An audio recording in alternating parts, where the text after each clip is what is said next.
不行，我得回到益州。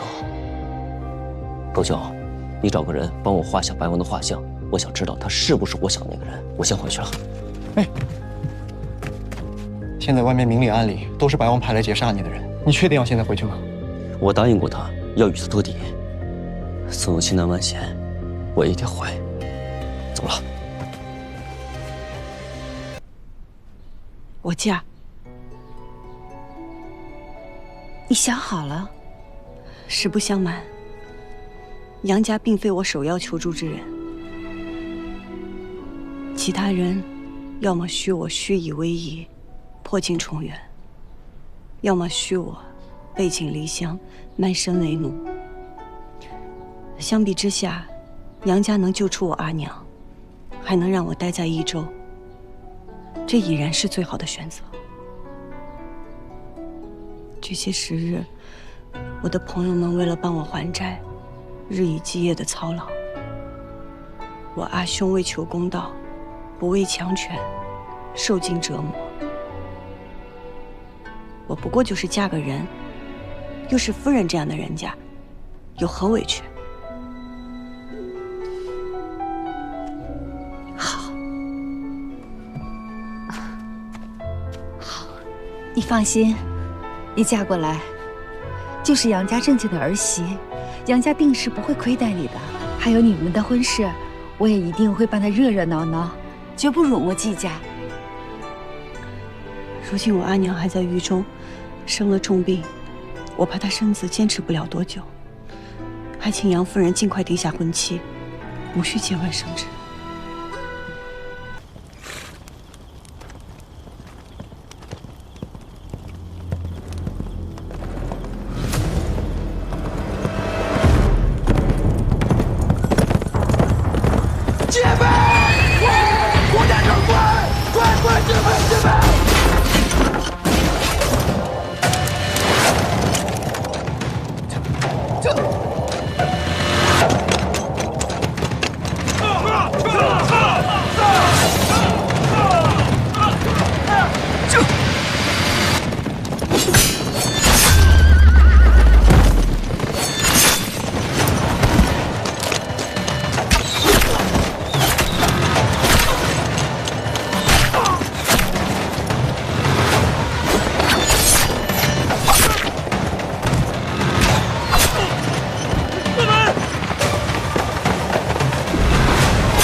杨景兰，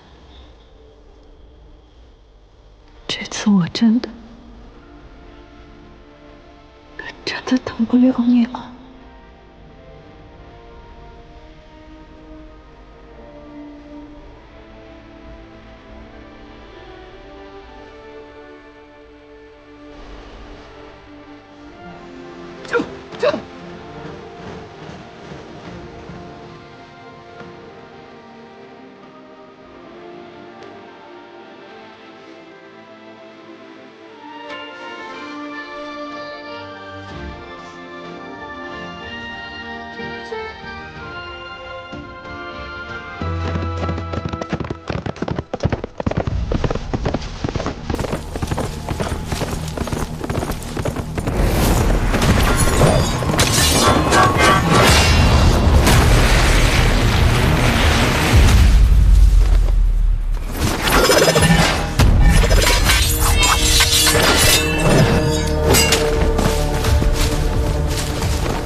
杨警官，刘将军让我来取你项上人头。那倒要看看李安有没有这个本事。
叔，这前面好多少人马。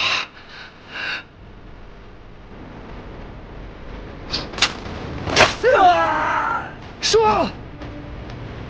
万一周的要道被封锁，可就布满了工农手，这难道？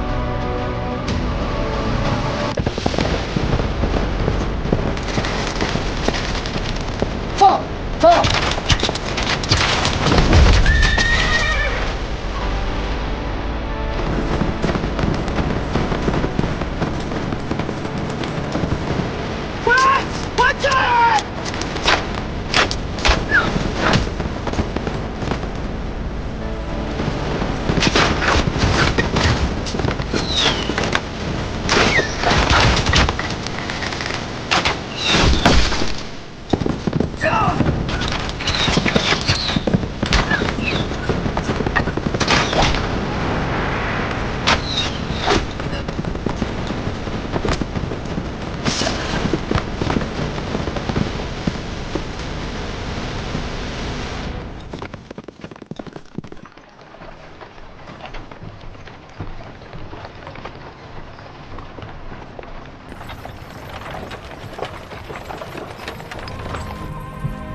可惜。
孩儿携季氏拜见阿姨阿娘。慢着！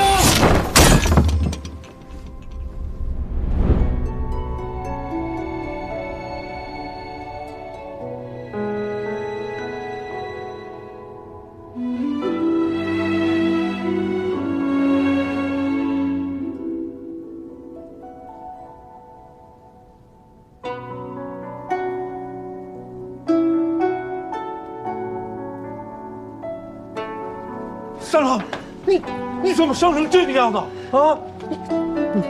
你这是怎么回事啊？这怎么了？这是啊？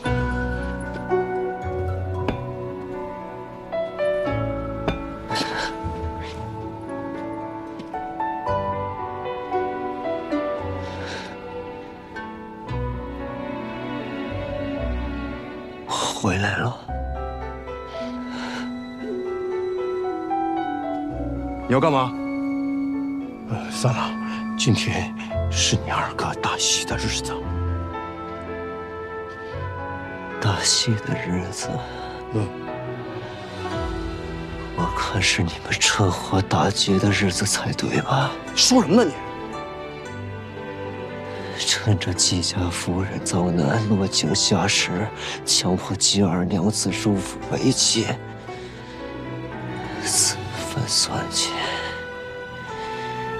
你们还真算得上是廉耻二字。我三郎，你二哥成婚的日子不要胡说，快去疗伤吧！啊，生着。哎，放着你！没事，王爷。成婚，我不点头，谁敢娶她？杨静兰，我娶谁跟你有什么关系？啊，你算哪根葱啊你？不行，我不走。咱俩往哪儿去？谁还想拦？大可试试。你要干什么啊？三郎，你不顾及杨家的脸面，难道你也不在乎季娘子的名声吗？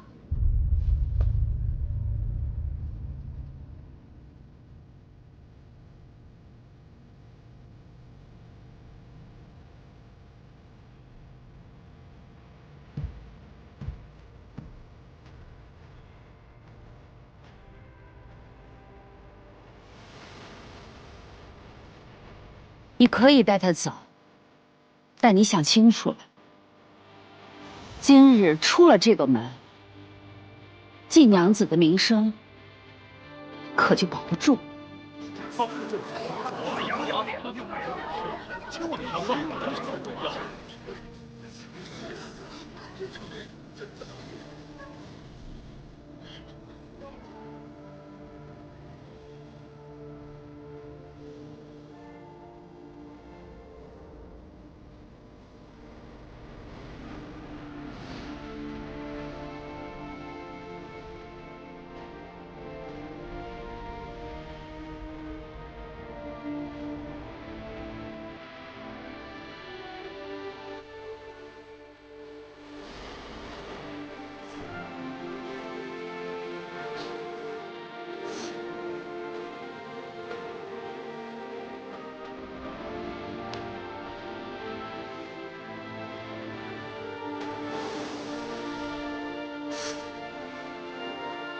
杨静兰，是我自愿的。今日我与你二哥成婚，虽然没有宴请宾客，但是杨家众人皆知。若是传了出去，我与杨家皆是民间不保。况且，杨家是为了救我阿娘，才应了这门婚事。我若毁约，以后如何取信于人？你不必担心，谁敢多嘴，我割了他的舌头。你难道堵得住全天下人的嘴吗？天下没有不透风的墙，人言可畏。你若真是为了季娘子好，你就应该顾及她的脸面和名声。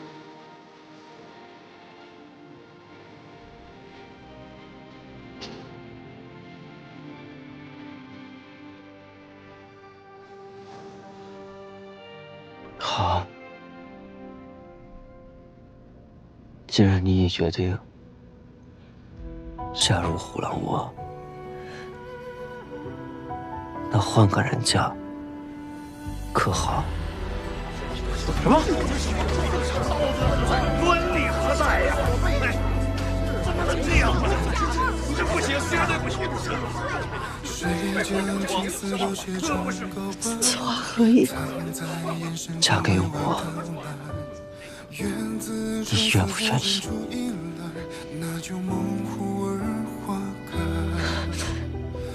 可是这事跟你没关系，你没必要牵扯进来。你只管说愿与不愿。杨静兰，你别欺人太甚啊！你这么做，我这脸往哪儿放啊？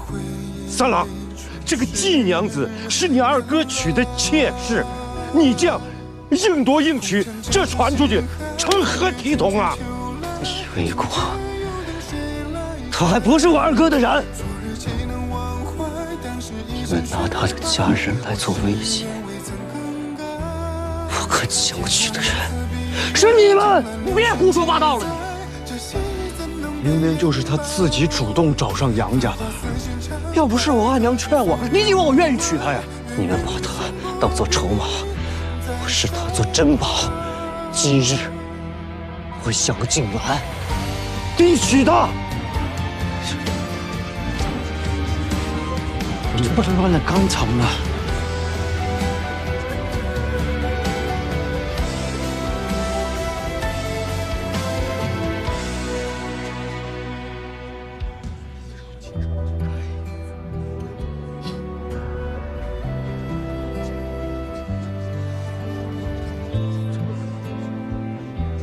好了好了，都是一家人，何必伤了和气？三郎无非是担心我们觊觎季娘子的产业，又怕给二郎当妾委屈了季娘子，所以才想娶季娘子为正室，这样既能保住季娘子的名声，又能保住杨家的声誉。既然二郎不想娶，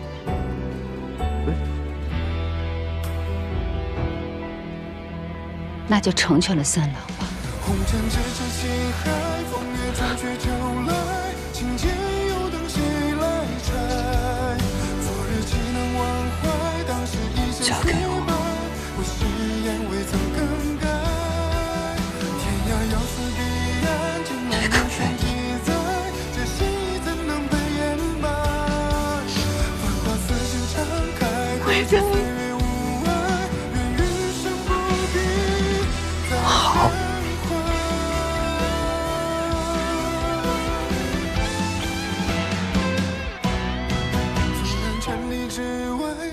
我娶你。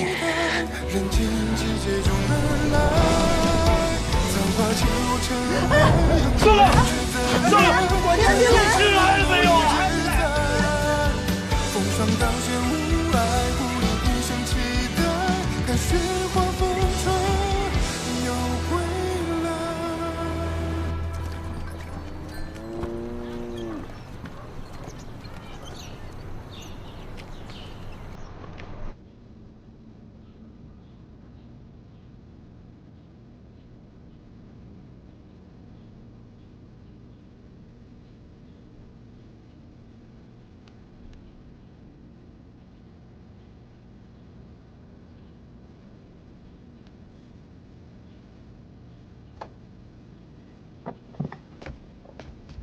咱们出去说吧。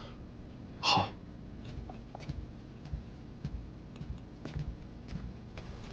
医师，王娘怎么样了？季夫人的病忧思过度，劳神所致。待吃完我开的这方药后，会好受很多。多谢医师。赵家主，您怎么来了？听说县令将季伯母从狱中接出来，还特意请了医师给她把脉。我特意过来看看，情况如何呀？这个，是这样，杨夫人前2日带着医师登门拜访，我也不好驳了杨家人的面子。此事跟杨家人有何干系？周家主不知道吗？季娘子就要嫁给杨家2郎为妾了，这以后就是杨家人了。郎君，杨三郎回来了，说要娶季英为妻。杨静兰。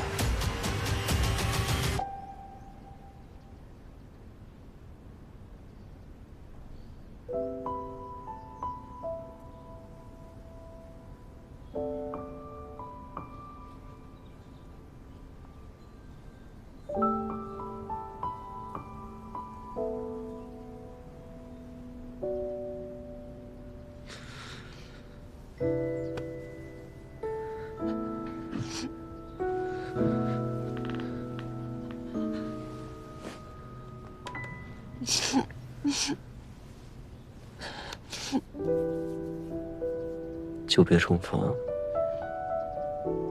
也不赏个笑脸给我。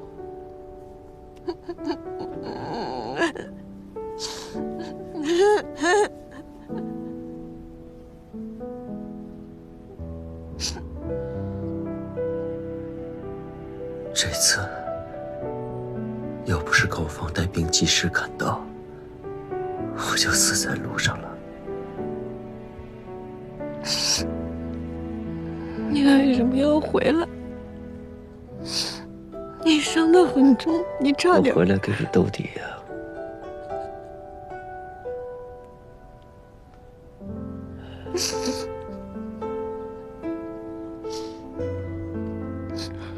我不过就是嫁个人，我可以照顾好自己，没有你我也可以，我可以救出我阿娘。是，我们金娘子最厉害了，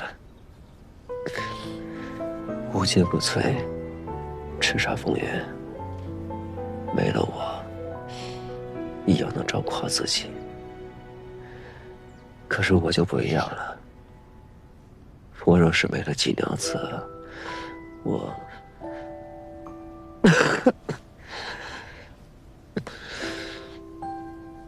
就没人能给我倒杯水喝了。好。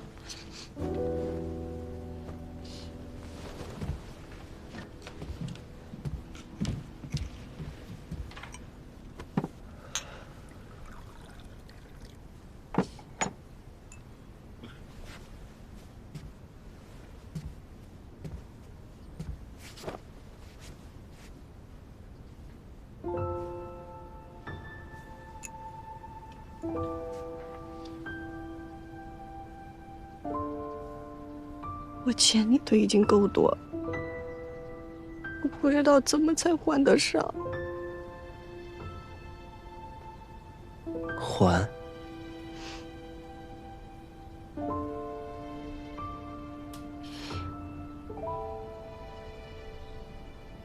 盟友之间互帮互助，本就是应该的，没什么还不还。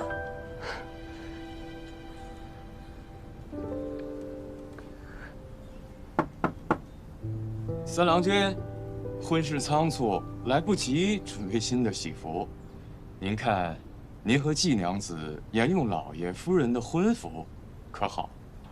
我随意，他的我自有安排。是。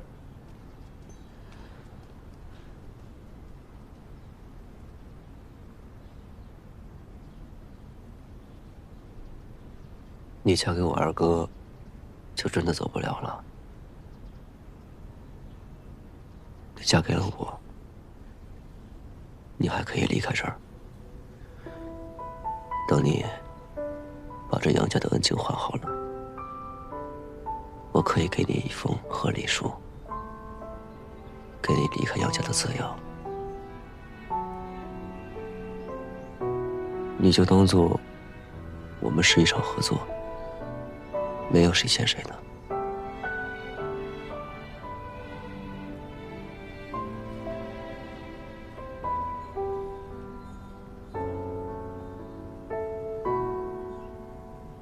好，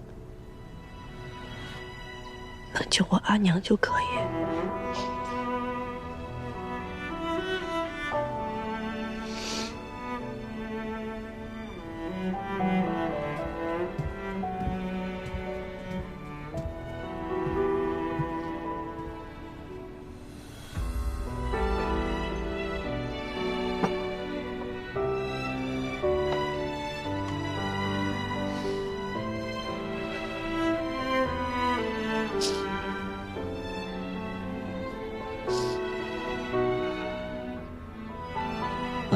你帮我把我的包袱拿回来一下。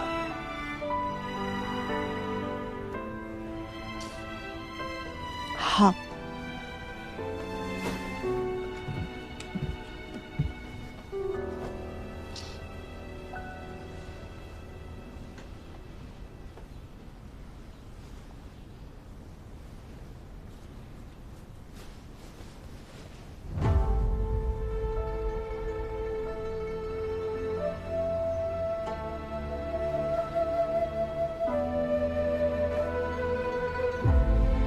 洪佳一，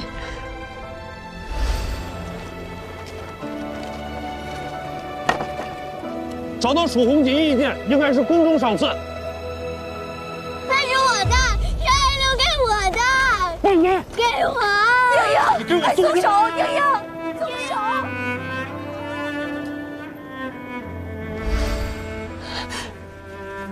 这是我阿耶的蜀红锦。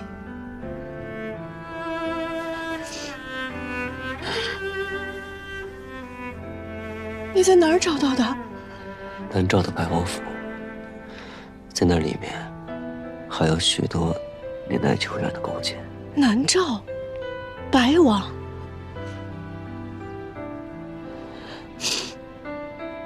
有锦勾结的人是白王。此事日后再说，不是眼下可以解决的。但好在这蜀红佳音物归原主了。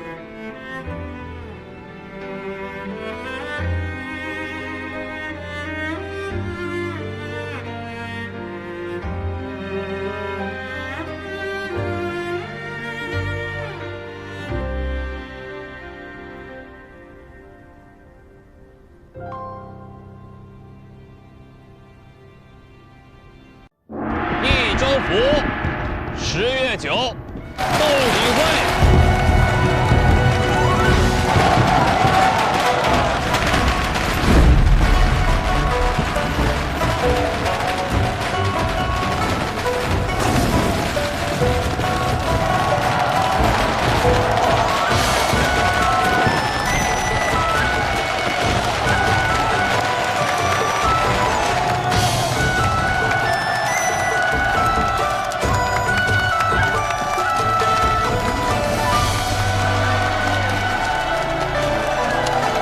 蜀锦兴于春秋，而盛于汉唐，因产于蜀地而得名。唐时，权贵豪绅皆好着蜀锦，军中更可以锦代饷。蜀锦一时价格飞涨，寸锦寸金。我阿耶是益州城最惊艳才绝的锦王，因为他染出了蜀地最美的红。他钻研各种染料，研磨搭配。每一步都要轻微。他说，将熟丝在浣花溪里换洗，才能染出鲜亮的颜色。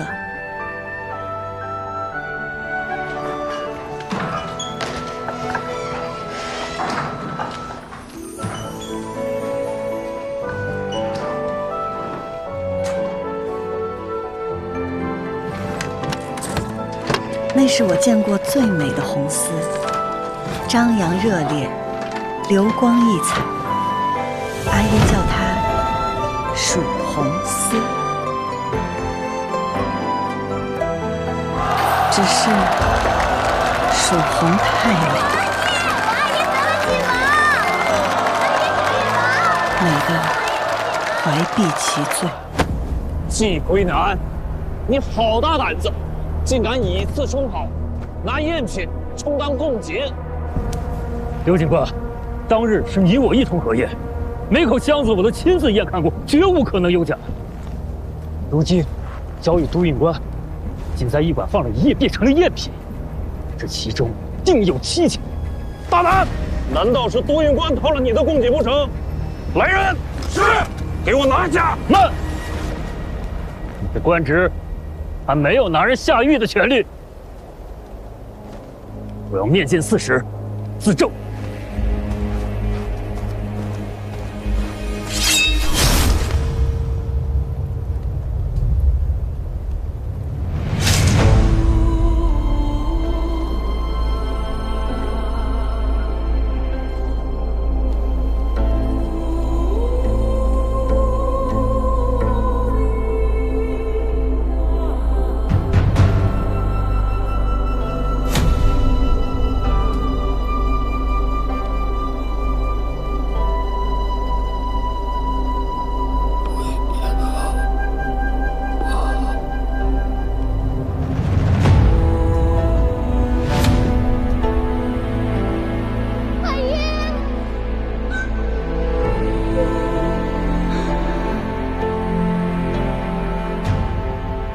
归南以次充好，欺君犯上，负隅顽抗，就地正法。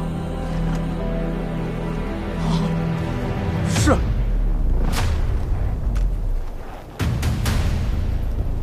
季归南以次充好，欺君犯上，负隅顽抗，已被督运官就地正法。将季家所有的财物一律充公，给我搜！是。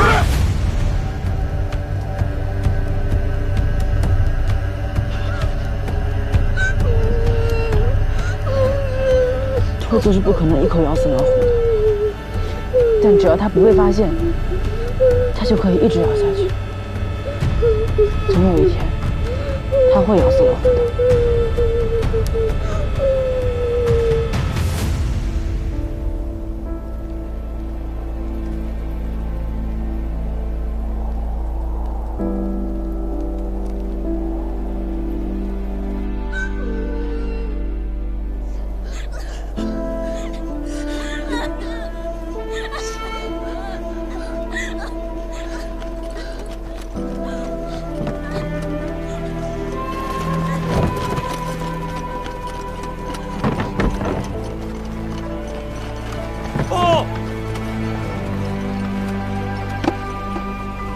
找到蜀红锦衣一件，应该是宫中赏赐。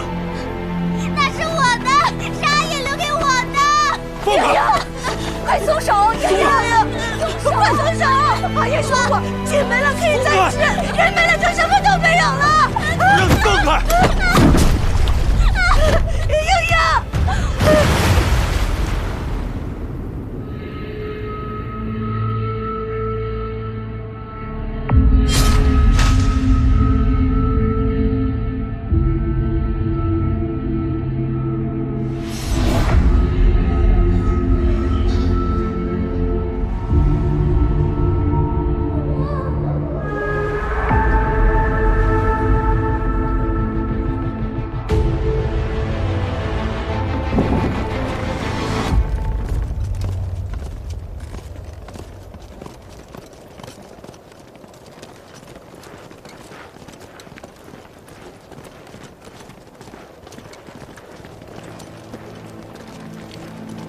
你不能去！哎，秀媛，你不能去！阿姨，求你救救季家！哎呀，孩子在这，你懂什么呀？求你了！俺也回家，俺也回家。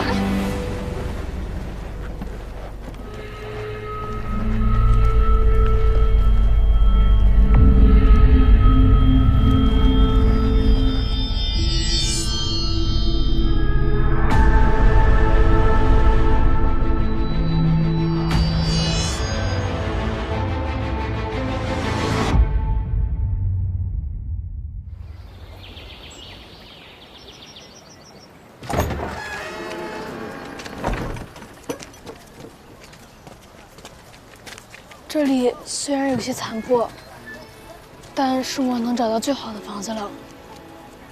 赵二郎君有心了，这钱季家会尽快还给你的。钱什么时候还都来得及的。您和英英与阿兄喜逢大赦，一切都从新开始，日后定是一日好过一日。借赵二郎君吉言。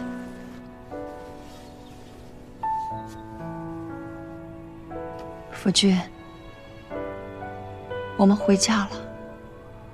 阿爷，你就放心吧，我和阿兄会听阿娘的话的。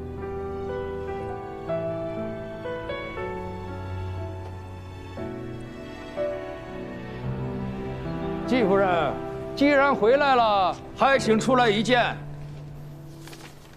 季夫人，那咱们的债是不是可以清一清了？诸位，这个钱季家一定会还的，只是如今家产被抄，现在身无分文，还请诸位掌柜再宽限些时日。我倒是替夫人想了一个好法子，我已然与诸位掌柜说和好了，只要夫人肯将蜀红丝的配方交给刘某，咱们的债一笔勾销，其他掌柜的账我替夫人还了。我阿爷获罪，家里也被抄了个精光，不曾留下蜀红丝配方。我阿爷在世时待诸位伯伯不薄，诸位伯伯这样咄咄逼人，传出去不怕坏了名声吗？名声能顶饭吃吗？要么还钱，要么交出蜀红丝配方。赵修远愿以身作保，不知诸位可否宽限些时日？咱们是跟姓纪的讨债，一个外人插什么嘴？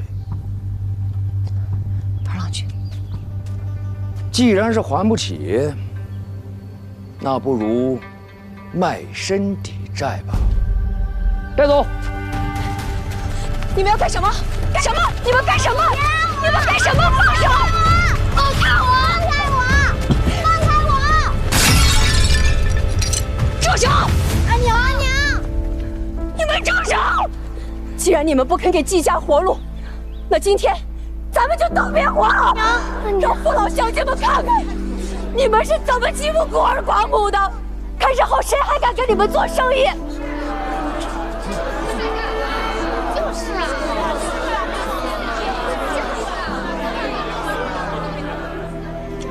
好，今天我就退一步。这笔钱，就算是咱们借给你们的，利息就算5分。从今年开始，每年都得还利。若是晚了1天，哼，别怪我们告上官府，让你们季家以身抵债。走。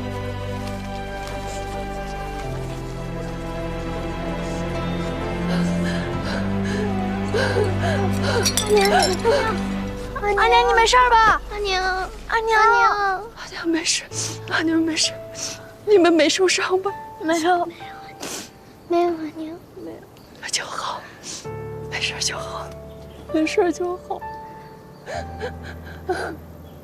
阿娘，我扶您回屋歇息吧。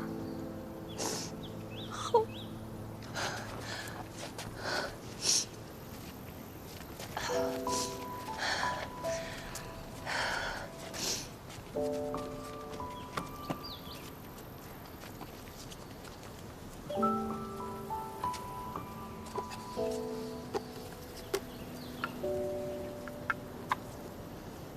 料峭寒雪尽，娥皇时迎春。莺莺，愿你尽遣霉运，从新开始。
花家里来了，快跑！快快快，搜摊搜摊！这花家要洗就不洗别人洗，太霸道了！这个，你们俩忍哭手不行。小娘，帮我把那个收了，快快快，我去拖住他们。拜托了，莺莺，太感谢了。快点，哟，花郎君，您怎么来了？这艳阳高照的，你要是晒黑了，可就不俊逸喽。我来看看有没有哪个不长眼的到我花家的地界偷着洗丝。哎呦，您这么热呀？你说说你折腾来这儿干什么？大热天的！大热天的干什么你？啊！哎呦！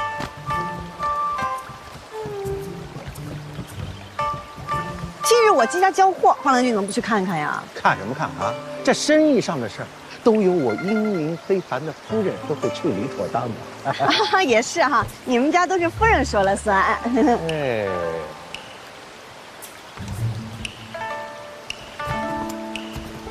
金玉存心给我作对是不是？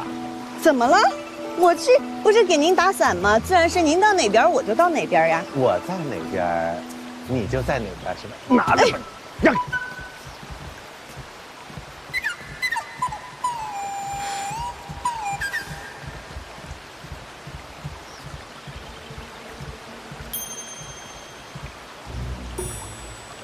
算你们这帮小兔崽子跑得快！要是以后谁还白天到这儿来偷着洗丝，我打断他的狗腿！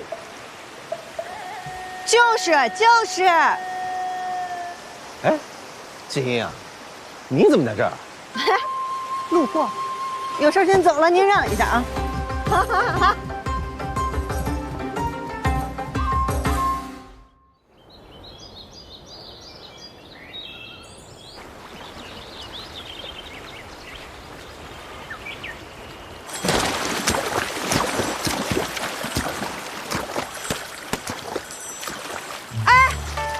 是颜金印马，良驹配美人，春色正好，可有小娘子愿与爷同乘呢？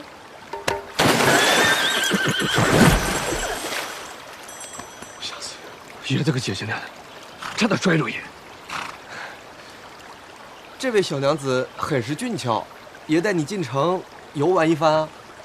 我爹，流氓快跑！爷，哎，快，他们调戏小娘子。敢来三道堰欺负小娘子，我看你是打老虎脱裤子，又不要脸又不要命啊！就是，你说谁的脸是钉子？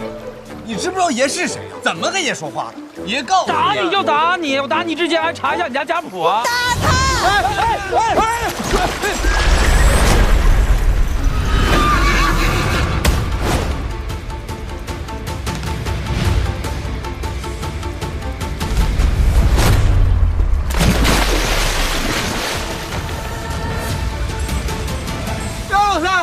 爷好心带你看漂亮娘子，你踹爷干嘛？你若再敢动我的马，我就把你种在这水里。爷不就亲一下马吗？你，对了，他们还打你的马了。那个粉衣服那个小娘子，她是头。打不着。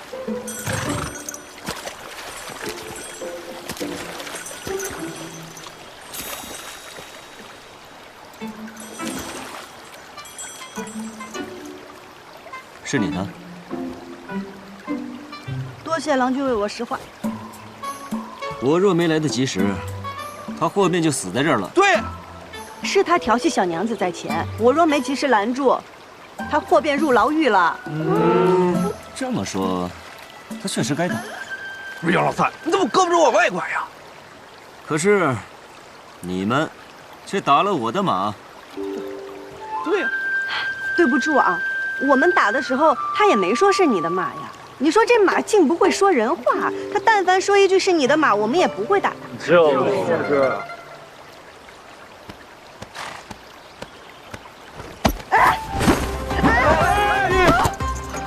你干什么？小娘子伶牙俐齿，倒好好教教我这马儿怎么说人话。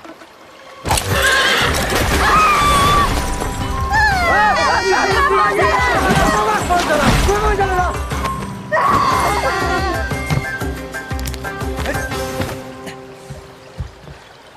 我不会教马说人话，但是我会教人说人话。这人会悬崖勒马，马可不会控制自己。下次打人的时候离马远一点，我不是每次都能来得这么及时。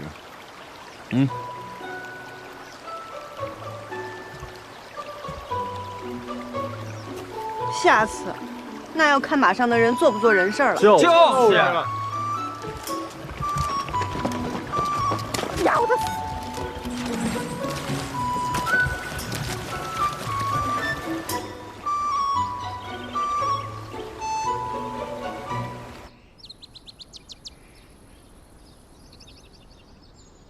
生我所欲也，义亦我所欲也，二者不可得兼，舍生而取义者也。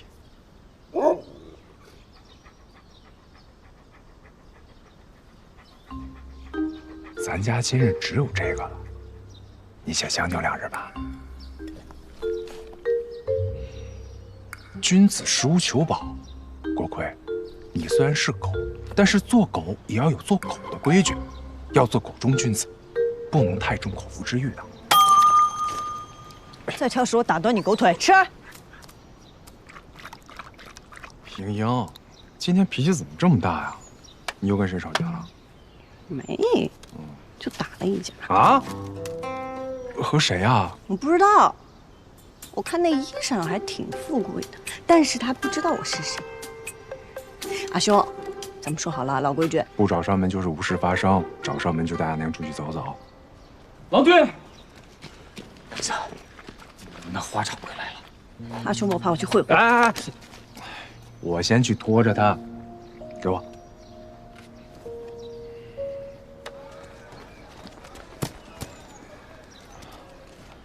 花掌柜，你上次订的丝都在这儿了，点个数吧。颜色也不鲜亮，光泽也暗淡，摸起来也有些毛躁。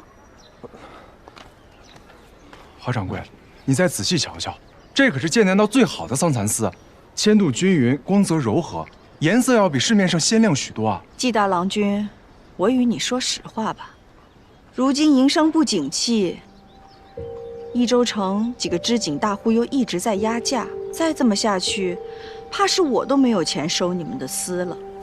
人无信不立，我们既然立了契，就该按规矩办事。这是你季郎君的规矩，我的规矩，若要卖，就按5折算，不卖就算了。这单我按原价赔给你们，但日后你们季家就别来我这儿分订单了。花掌柜，家中情况你也知道，每年还要还你利息，我阿娘又病着，这吃药也是一笔不小的开销啊。要不这样吧，如你家急需用钱，我借你20贯。我们本就欠着你的债，若是再借，这何年何月才能还得上啊？阿兄，花掌柜与你开玩笑呢，他不会再借钱给我们了。花掌柜，为何不会？阿兄细想，咱家本就欠着花家50贯，若再借20贯，即便只算3分利，这利滚利的比咱家1年的利润都多。这要是还不上，我们全家都得卖身花家为奴。但是花掌柜宅心仁厚，人美心善，他定不会让咱们卖身的，自然就不会借钱给咱了，对不对，花掌柜？那好，既然季家不缺钱，这单就按4折算吧。花掌柜，好啊，那就请花掌柜重新拟定订单，里面请。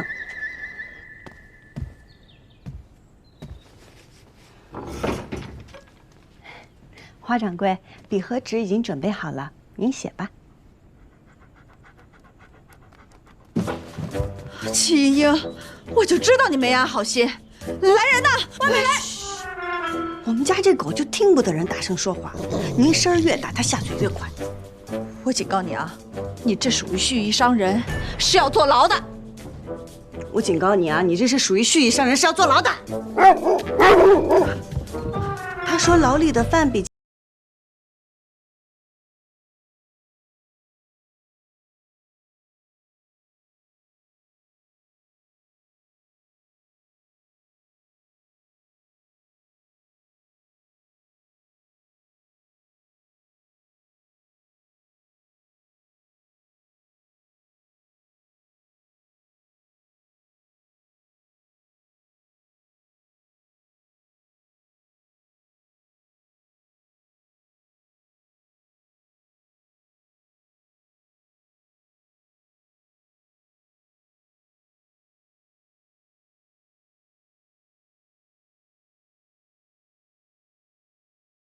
说嘛，成交，劳您画押。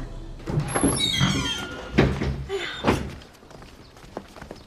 承蒙惠顾，锅盔送客。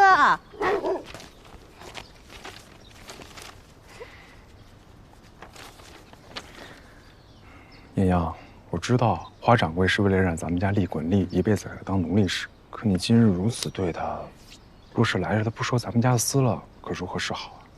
咱家私染的好，便是七折他也不亏。他生气归生气，但他是个商人，利益是第一位的。可阿爷说过，以德服人，生意才能长久。阿爷也说过，只与讲道理的人讲道理。阿兄，咱们不是说好了吗？死的归你管，活的归我管。好。哎，戚夫人，听闻您女儿今日在浣花溪畔与人打起来了。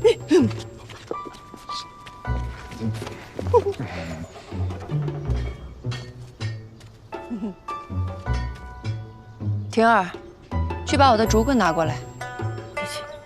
阿娘，快去！这臭豆腐！吉阳阳，给我站住！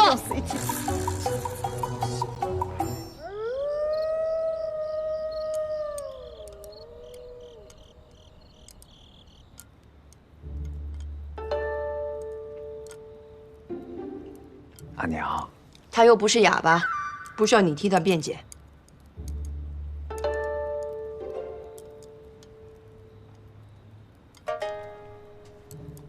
娘，我真的错了，要不你打我一顿？郎中都说了，您的身子……跟你说过多少次了？行事无状，一味与人争强斗狠，只会坏了自己的名声。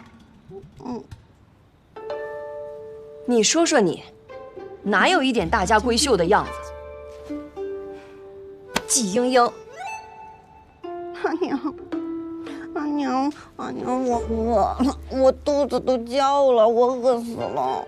我也知道错了，你就饶了我吧。行了，赶紧坐那儿吃吧。我就知道阿娘最疼我了。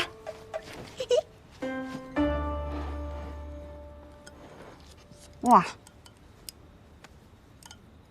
我在想哈，这个花掌柜从8年前便开始收集我们的欠条，直到今日成为我们唯一的债主。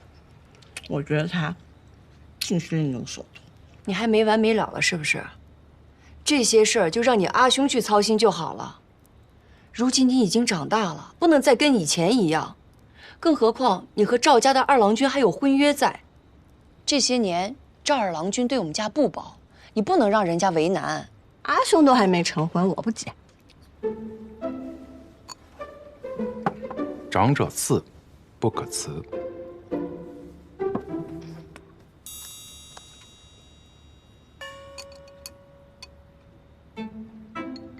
婷儿，不还清债务，重振我季家门楣，我绝不成家。有志气，哎，有拙劲，不可辞。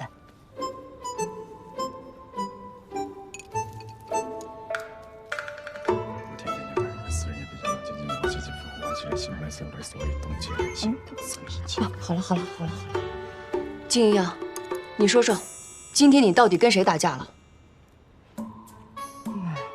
阿娘，其实我今天真的没有打架，其实是因为我们浣花染坊和韵霞染坊，还有别的好多家染坊吧，有一些那个，就是，哎呀，这个我也跟你说不清楚。哎呦，锅盔还没吃饭呢，我得给他送点饭吃。金莹，锅盔，你，站了，锅盔。这孩子，婷儿，你知不知道他跟谁打架了？我不知道啊。那明天赶紧去打听打听啊。然后好生去人家给人赔个不是。阿娘，莹莹虽不娴静，可也从不会主动惹事。我看这件事还是对错又有何相干？他不明白，难道你还不明白吗？明白。天理昭昭，我早就不奢求了，我只盼着你们兄妹俩能够一生平安顺遂。知道了，阿娘，别气了。吃饭吧，我明天就去。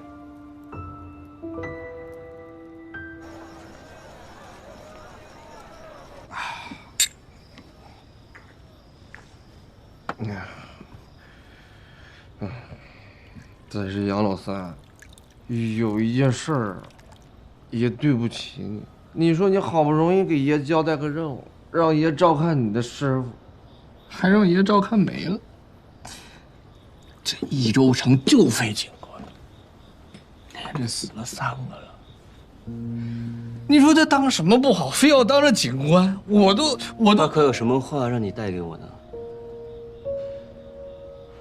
哎，有一句话，他说让我再见着你的时候，好好告诉你。这便是你在益州最好的朋友啊，他好在哪儿啊？好在向来信我。那沈警官对他可有留有什么话呀？我有必要向你汇报吗？是属下僭越了。不知杨警官明日有何安排？是回杨家还是去见一个朋友？你在益州还有朋友？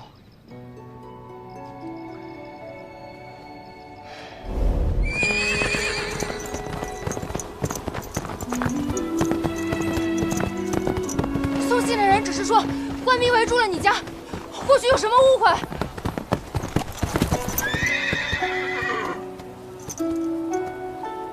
怎么又是你？是你，我家里出了急事儿，求你了，送我一程。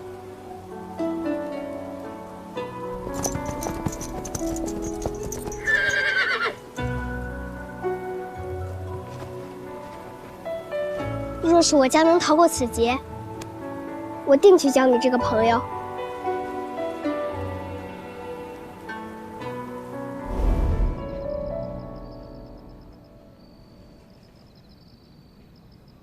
来日好友。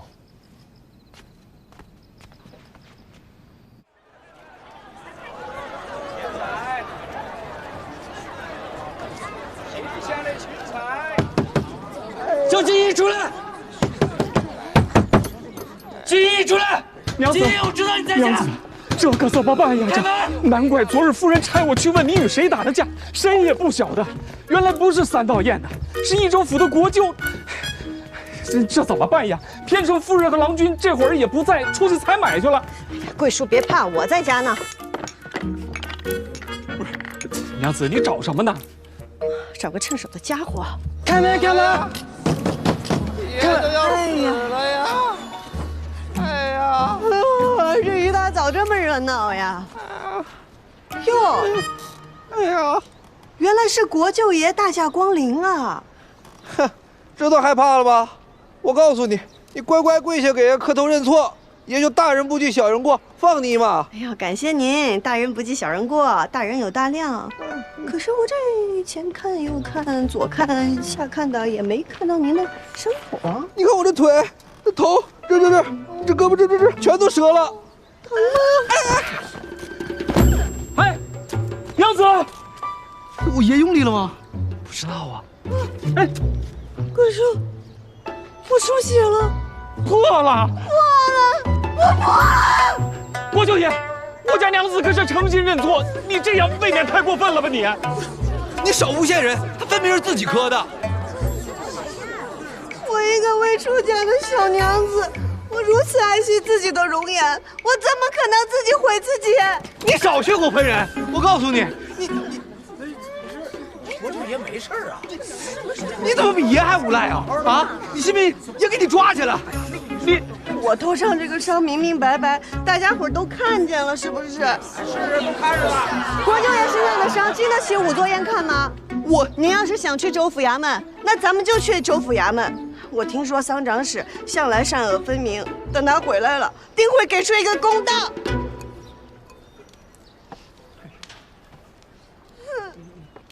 我看看啊，果然是他。这就是你说的朋友，蜀红解盲之女季莺莺。你是真认识，还是为了安排？不管你是为了什么，这种情况下，你不打算帮个忙吗？用不着帮他。你看，那伤是假的，不过反应也都挺真的。你别忘了，你身上还有寻找蜀红寺的黄命。就是这个味道，我之前做过，怎么着都没做出来。你尝尝。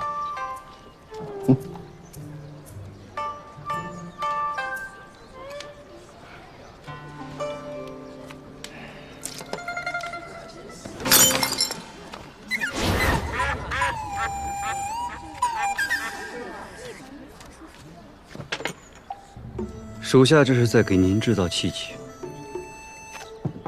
哎，杨老三，你来的正好，来，你给爷评评理啊！刚才是不是他故意磕在那儿的啊？方才发生的事儿呢，我这双眼睛看的是一清二楚。要我看，僧长是过2日就要从外地回来了。我要是你，就不会惹是生非，免得挨揍。怎么能说我挨揍？你看呀，你们2个，你阿爷看到了会相信谁？我都这样了，你能瞒得住别人，瞒不住你阿姨和我。行，你给爷等着，这事儿没完。走，恭送国舅爷。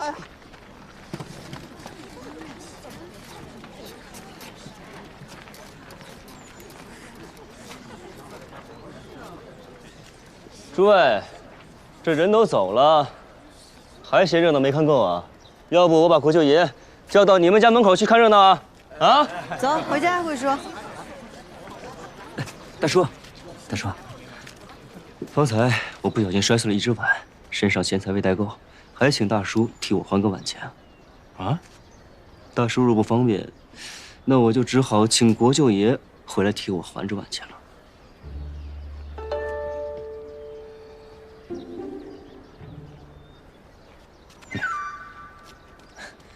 多谢，多谢。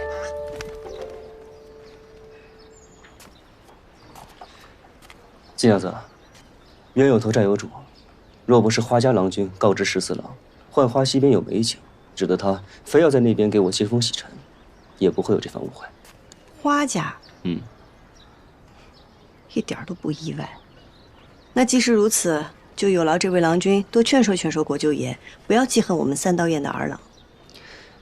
可有什么好处？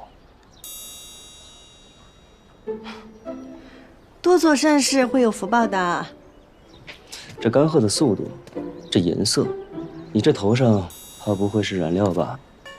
欺瞒国舅，胆子可够大的。郎君想要什么好处？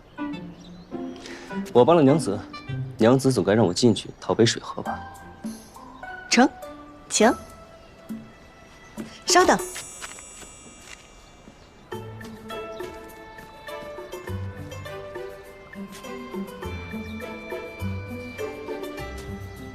郎君，水来了。就在这儿喝。季家规矩，进了门先饮水。好。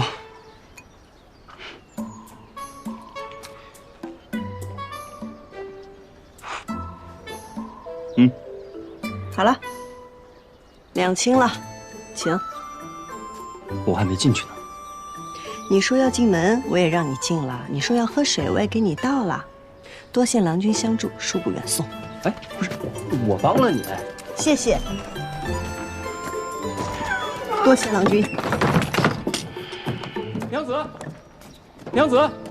娘子，你把我放外面了！哎，娘子。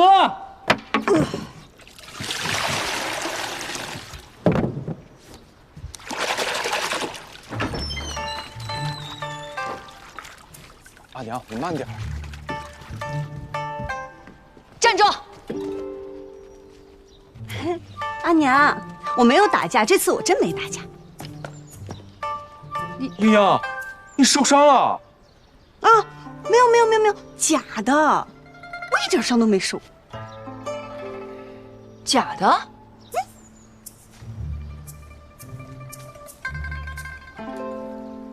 你看是不是？怎么，假的我就不骂你了？可是我只有这样才能骗过他们呀，他们都以为这是真的。阿娘，今日桑14登门都是花掌柜挑唆，即便是桑14肯罢休，花掌柜他们也不会。阿兄，咱们一定要想个法子对付他。季英英，你就不能忍一忍吗？就非要由着自己的性子跟别人对着干是吧？那花掌柜自是欺行霸市，为人不耻，可他为什么全人只盯着咱们季家祸害？阿娘觉得是因为我不肯低头，他们才不放过我们家。阿娘觉得是我错了。我跟你说过多少次了，我只希望咱们季家能够安安稳稳的过日子，哪怕是受点委屈、吃点亏，只要不惹祸事，那就是福气。难道阿娘这么说也有错吗？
都听好了，打今日起，浣花溪无论是白天还是晚上，都不允许他这个惹是生非的人来这儿洗丝。花郎君，众所周知，蜀锦染丝唯有在浣花溪中漂洗过，才能色艳有光，才能称得上真正的蜀锦。浣花溪就是染户的命。我不知道是哪里得罪了您，您要这样毁了我的生路。哎，你没得罪我，你得罪的是国舅爷。